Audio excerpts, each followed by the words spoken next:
Hello, hello, hello. Welcome to YouTube. I hope you all made it over safely. I'm going to change one thing on the screen really quickly.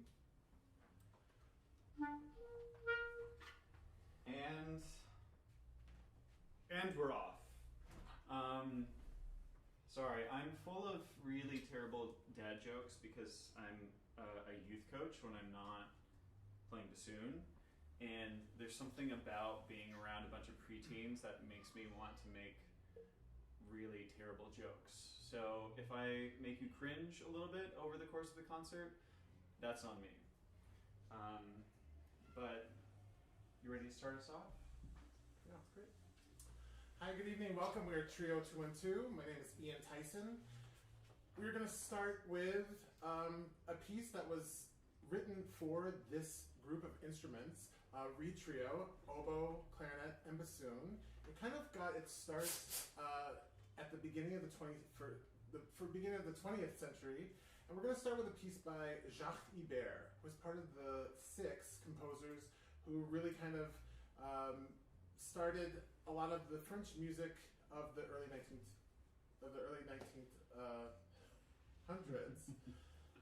This piece oscillates back and forth between fast, slow, fast, slow. The first movement is a joyful overture. The second movement is slow, and it starts with a duet between the oboe and the clarinet, and then the bassoon joins halfway through.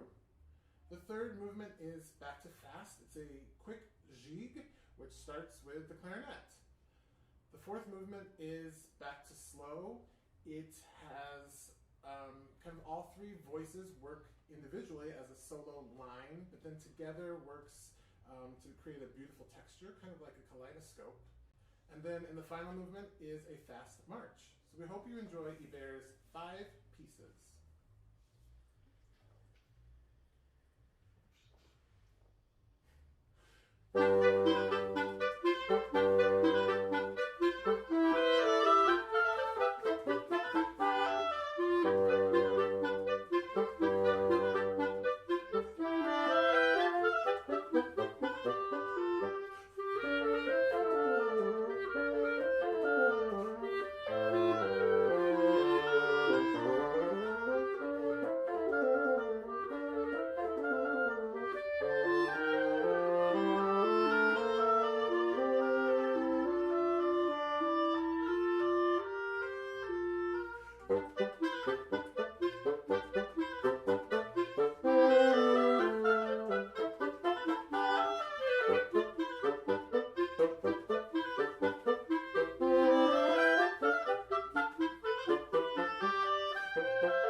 Thank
you.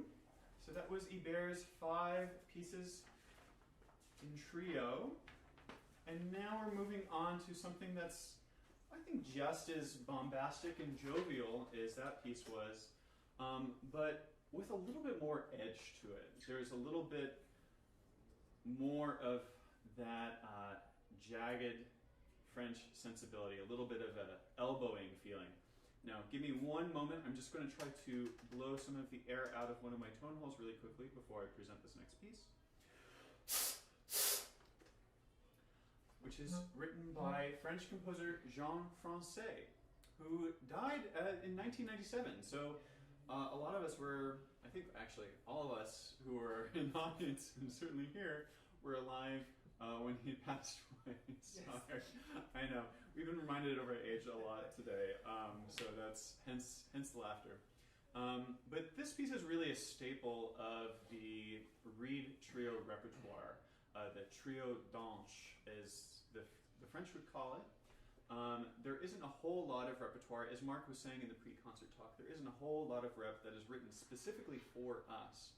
And I think that Francais does a terrific job of exploring all of the different color palettes, all of the different characters, all of the different potential storylines that a group like this can produce.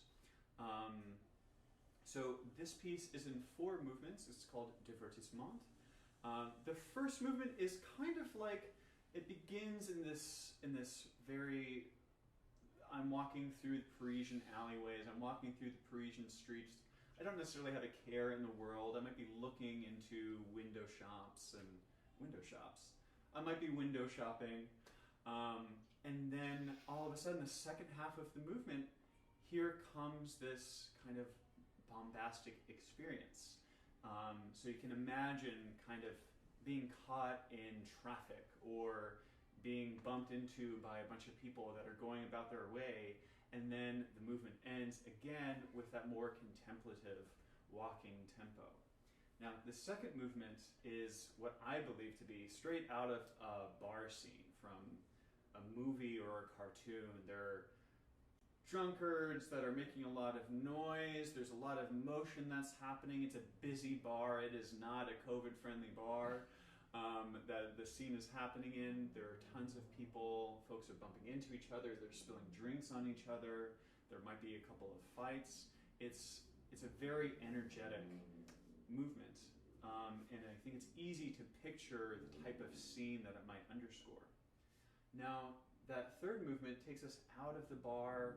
Imagine you're a little bit tipsy or maybe a little bit past tipsy, and you're walking home by yourself and you have this moment of reflection. Like, what is, I feel like the French philosophers, they're always thinking, what does this all mean?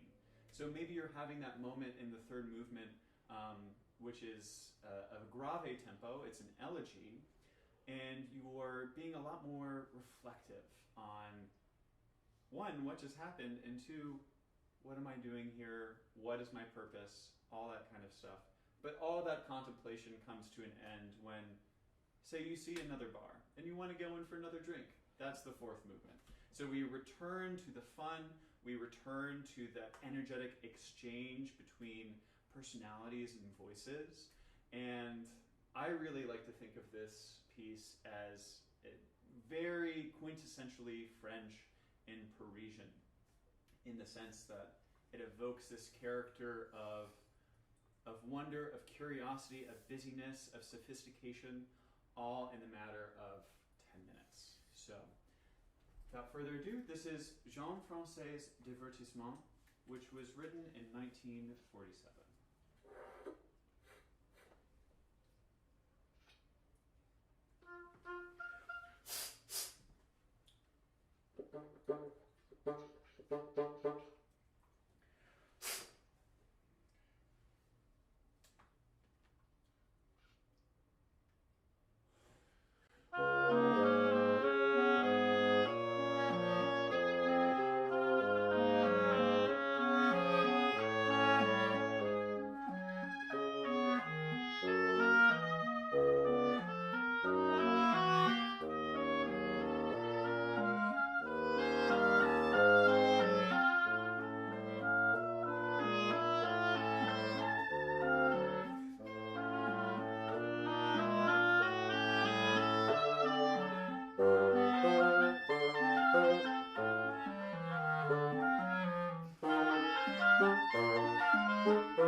Sometimes we get water in our instrument because obviously we're blowing into it, so there's condensation that builds up.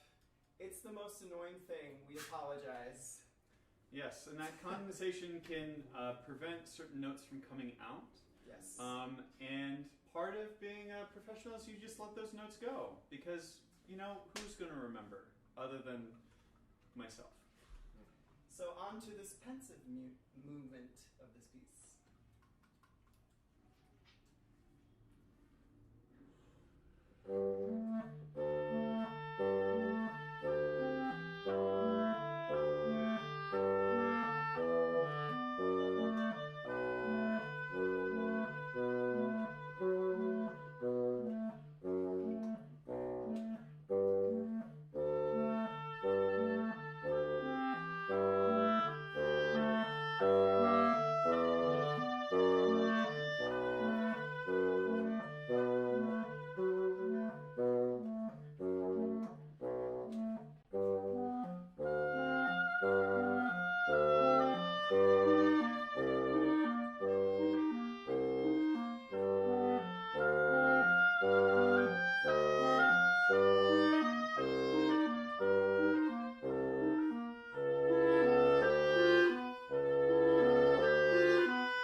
Thank you all so much. That was Français divertissement.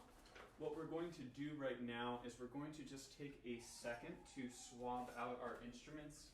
As Mark said, when we're playing, we're blowing so much, there's like no place to rest.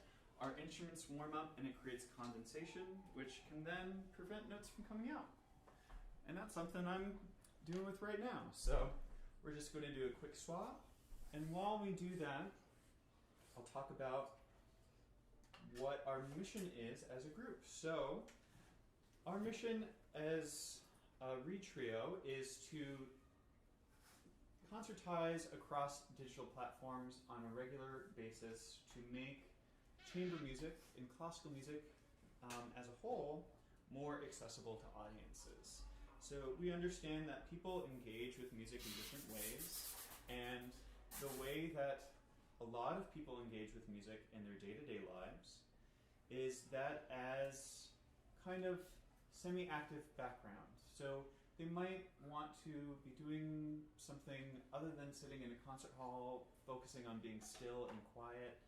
And I think that being able to offer concerts on digital platforms allows for that space, allows for that freedom for the audience to, even seasoned musicians will disengage if they're in the audience of a concert, even if they're playing.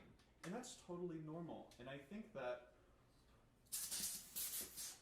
when you aren't a frequent guest in a concert space, in a concert hall space, it's hard to know what is normal and what is acceptable. And I think that that can be a big barrier of entry for a lot of people. So doing things just like this group muse, allows us to connect with people in the way that they're more accustomed to engaging with music. And I think that's very important.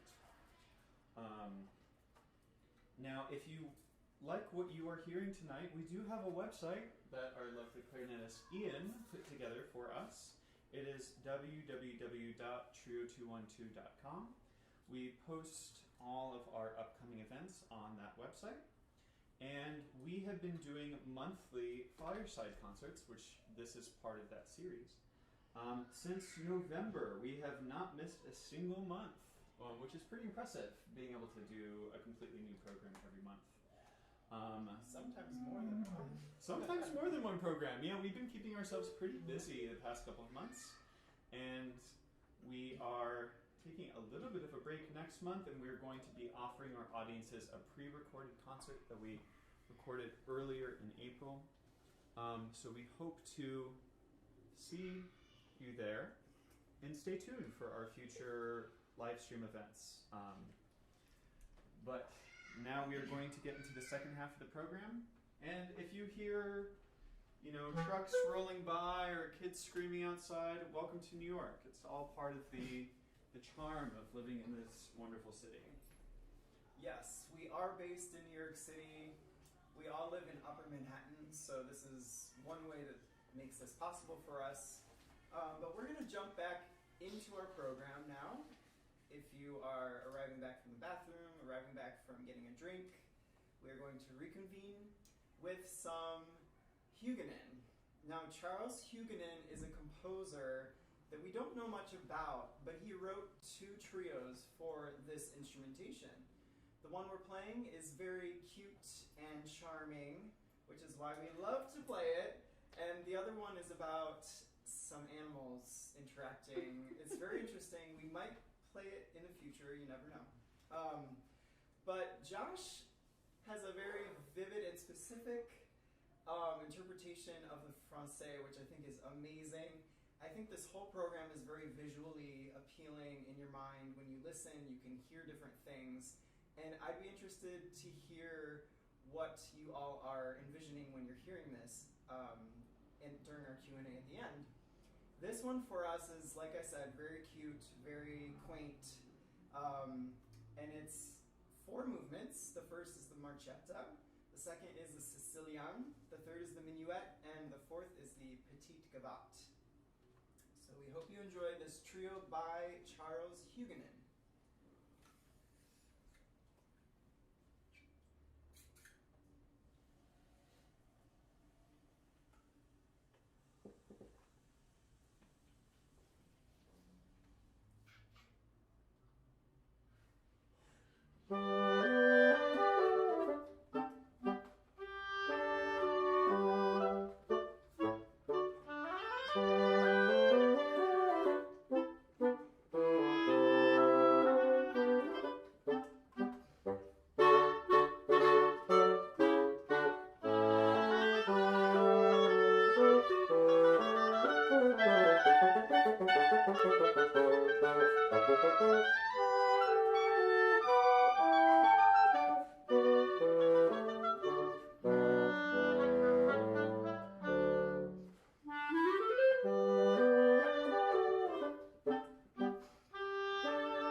We've played that piece many times, and it really never stops being cute and charming.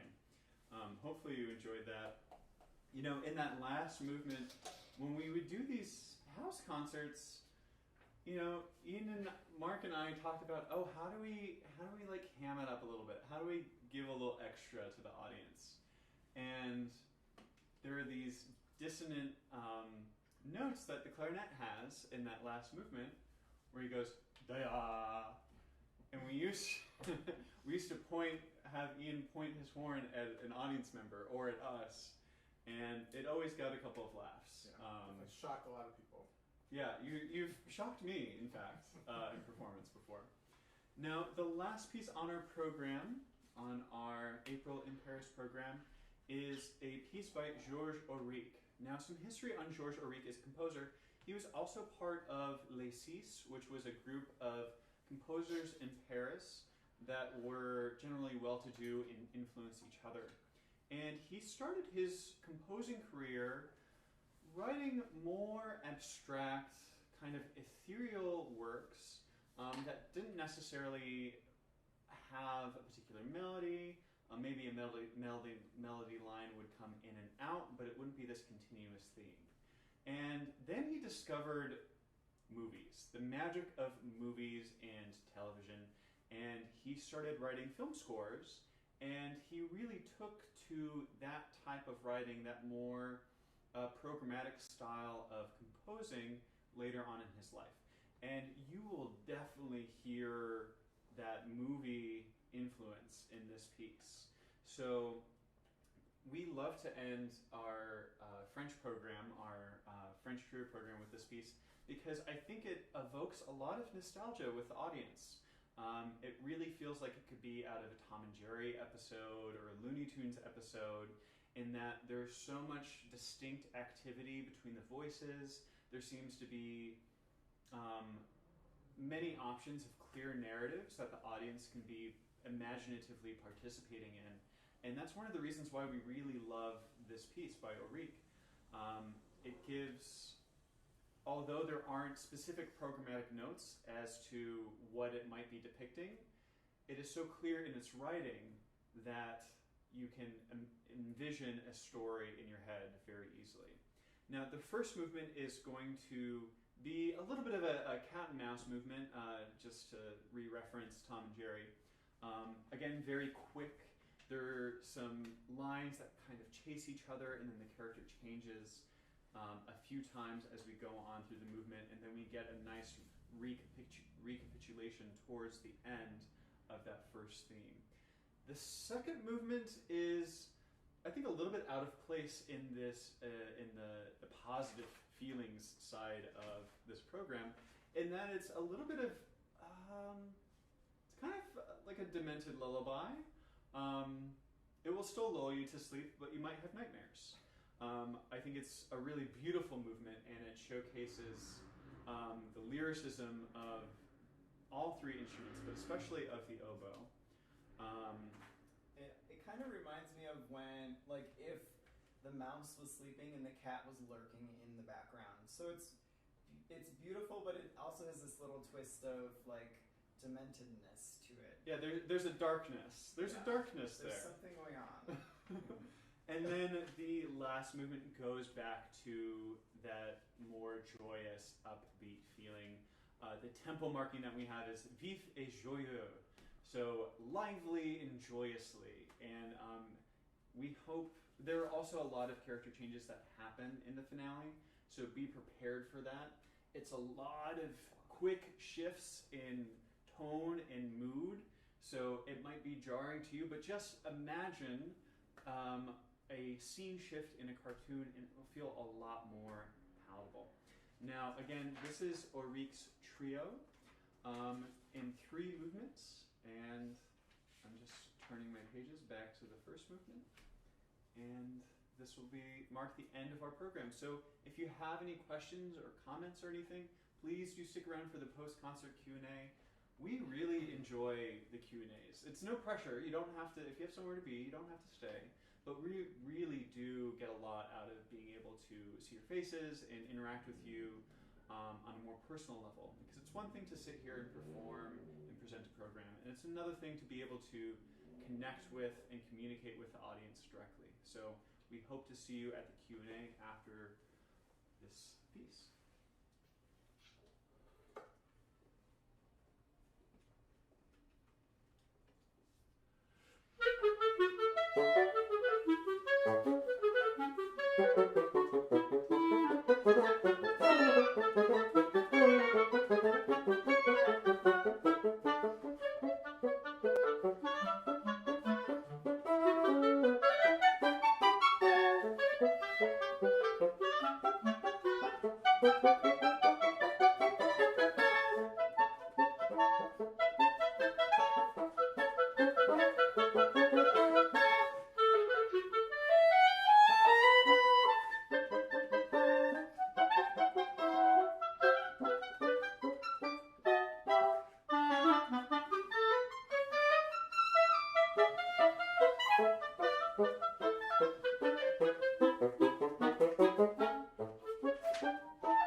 Thank you, thank you, thank you.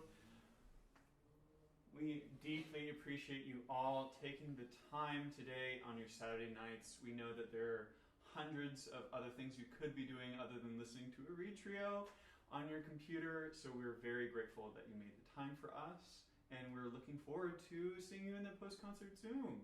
Yes, if you have any questions, we'll be right there. One more bow? Yeah. All right. Okay, we'll see you in Zoomlandia in just a second.